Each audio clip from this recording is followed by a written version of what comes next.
Hello, I'm Lieutenant Colonel Herbert de Groot, Staff Officer at the NATO Command and Control Center of Excellence, wishing you welcome from a sunny Utrecht.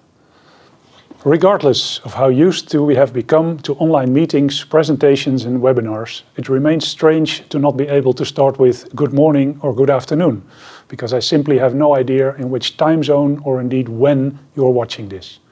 Be assured, I'm glad you're watching though. Kicking in an open door is as good a start as any for a presentation. I'm saying nothing extraordinary in stating that NATO is as relevant as ever, because yesterday, today and tomorrow, member nations are faced with challenges they can't meet alone. What has changed since the inception of the alliance is the nature of the challenges. Initially, the situation was clear, though grim at times. A real or perceived strong military opponent that had to be kept at bay in order to preserve freedom and democracy in Western Europe. The alliance grew, and so did the opponent, until the standoff ended in the early 1990s. NATO then kind of reinvented itself and transformed into a structure that sought to promote freedom and democracy in other parts of the world, not necessarily restricting itself to Europe and its periphery. Relatively recently, parallel to development to an increasingly multipolar world, we are looking at the re-emergence of competitive superpowers, not only or primarily military, but in various environments, think economical, diplomatic, but also, for example, in public opinion. As a consequence, if we as NATO want to continue to be successful in this competition, we need to up our game. Technological superiority and combined joint operations gave us the edge in the past, but they are no longer sufficient. Much less tomorrow than today. Competitors are close to matching our technological edge and appear more and more successful in leveraging any remaining shortcomings. Multi-domain operations, or MDO, was introduced a few years ago as an answer to military threats of increasingly capable peer or near-peer competitors. Today's and tomorrow's competition, however, is not only characterized by military actions, but has to be anticipated in any environment. A narrow, strictly military view of MDO brings the risk of overlooking actions from potential competitors of different nature. I'll try to illustrate this line of thought with a few examples. Mind you, I'm not trying to invent new conspiracy theories here, nor to reinforce existing ones. First example, the USS Bonhomme Richard, the WASP-class vessel that suffered a disastrous fire while in dock in San Diego. As a result of the fire, the deployment schedule of the Navy around the world is affected and will continue to be affected for years to come. This means that the US will be more reactive than it may wish in response to incidents around the world where military presence is needed. As far as I know, the investigations on the cause of the fire are ongoing, but there are reports of arson. What if this is true and a foreign nation would be involved one way or another? Second example, the Crimea Donbass, the region disputed between the Ukraine and Russia. Most, if not all, NATO members have objected to the occupation of Ukrainian territory by Russian-backed militias. But the situation on the ground developed so quickly that NATO was unable to organize a viable military response. It seems fairly safe to say that this inability to react was the result of a parallel diplomatic influence campaign, or Maskirovka, aiming to prevent a timely, unanimous response from NATO nations. As a third example, it has to be mentioned, COVID-19. Absolutely zero reason to believe anything else than the fact that the current pandemic started with the accidental transmission of an until then unknown virus from an animal to a human patient zero. While humanity might eventually learn the exact origin and, more importantly, a cure or other means of containing the spread of the virus, the initial and subsequent reactions of some of the leaders of the more powerful states in the world didn't seem to help much in this containment effort. Still, in a discussion over morning coffee amongst colleagues fairly early on in the pandemic, the question that couldn't be answered then nor now was who stands to gain. And secondly, what is the effect in the global balance of power and how do we influence or steer that? Fourth, returning to the US Navy, which suffered another setback when the COVID-19 virus hit the crew of the aircraft carrier, the USS Theodore Roosevelt. The operational status of the vessel was definitely impacted by what appeared from the outside to be a politically motivated downplay of the seriousness of the situation by the former Secretary of the Navy, putting it mildly. Multi-domain operations as an operational concept was officially introduced by the US Army in 2018. The concept elaborates on the multi-domain battle that was introduced a few years before by the US Army Training and Doctrine Command, TRADOC. As an operating concept, MDO has meanwhile been adopted by the other US services as well as the Joint Chiefs of Staff. Differences in interpretation between the services, however, remain.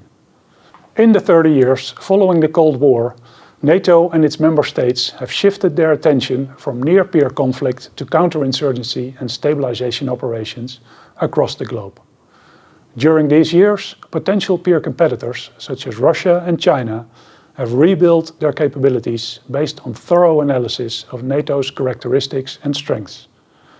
MDO is the intended answer to challenges posed by these potential opponents, employing concepts such as A2AD. The US Army has defined MDO as operations conducted across multiple domains in contested spaces to overcome an adversary's or enemy's strengths by presenting them with several operational and/or tactical dilemmas through the combined application of calibrated force posture, employment of multi-domain formations, and convergence of capabilities across domains, environments, functions, in time and space to achieve operational and tactical objectives. The operational domains in this definition are the US and NATO recognized domains air, land, maritime, cyber, and space. The importance of the electromagnetic spectrum and the information environment is acknowledged, but these are not considered domains. They, as well as other areas of significance, are usually referred to as environment, space, or landscape. Competition and conflict with and operations against a near-peer opponent employing A2AD-like concepts is only a part of the problem that NATO is facing today. NATO forces can't be everywhere, while at the same time we're seeing an ever-increasing tendency across potential adversaries to keep different types of actions below the threshold. The enemy action supports their long-term goal, but is in itself not provocative or detectable enough to merit an armed response, or it is deniable to the same purpose. Attributability, or better non-attributability, is the name of the game. In the traditional kinetic domains, it is usually straightforward to attribute provocative actions to an actor, and the idea of a sliding scale of provocativeness is less important due to the laws of self-preservation, self-defense, and proportionally accounting for that varying degree. With the idea of non-attribution in cyber in mind, it is easy to see that becoming more proficient here allows to overcome one's shortcomings in kinetic physical domains. A country like North Korea will always be at an economic and resource disadvantage due to the ongoing economic sanctions placed on their imports. Cyber actions allow them to maintain a sizable footprint without having to overcompensate for their shortcomings in the physical domains. In general, non-physical actions allow an actor to overcome physical shortcomings.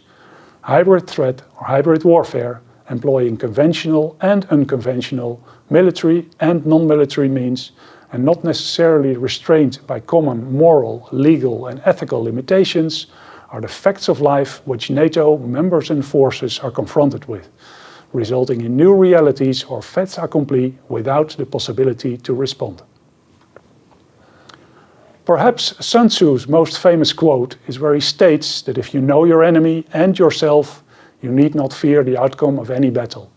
If you know yourself but not your enemy, for any battle you win, you will lose another. And if you know neither yourself nor your enemy, you hardly stand a chance. Even more relevant with respect to MDO may be his statement that the supreme art of war is to subdue your enemy without fighting. From the 4 examples mentioned earlier, at the very least, the prevention of a NATO contribution on the ground in the Ukraine seems to be a successful application of this.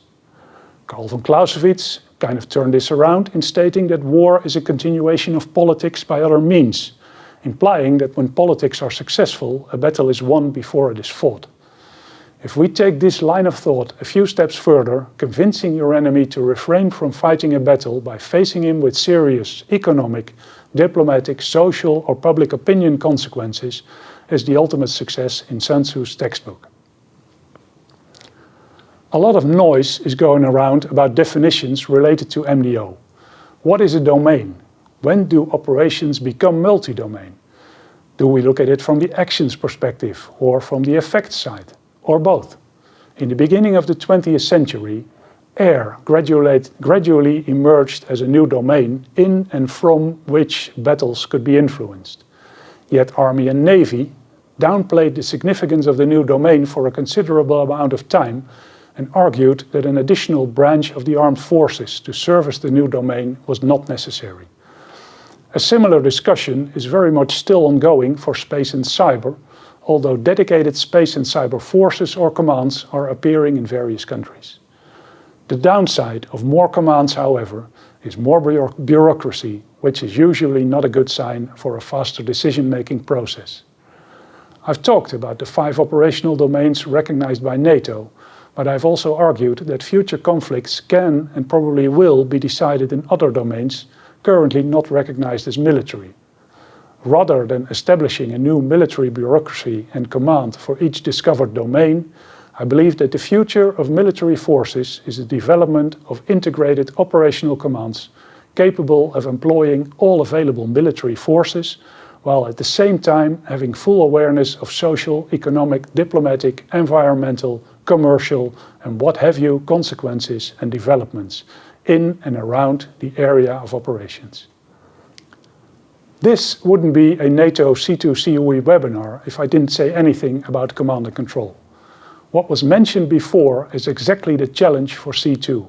Both at the tactical and operational level, we will see challenges that cannot be met by current C2 equipment, tactics, techniques and procedures. At the lowest tactical level in a hybrid hostile environment, units can't always rely on uninterrupted and secure lines of communications, nor are the current systems suitable for interaction with non-military actors in the same environment. At the operational level, on a completely different scale than before, military commanders and their staffs will need to be able to interact with a huge variety of actors and organizations, sometimes with partially conflicting interests. At the same time, integrity of data is essential for the decision-making process and needs to be safeguarded at all times. For years to come, this will remain the secondary challenge of the multi-dimension endeavor in which NATO's military will play an important but not the only role.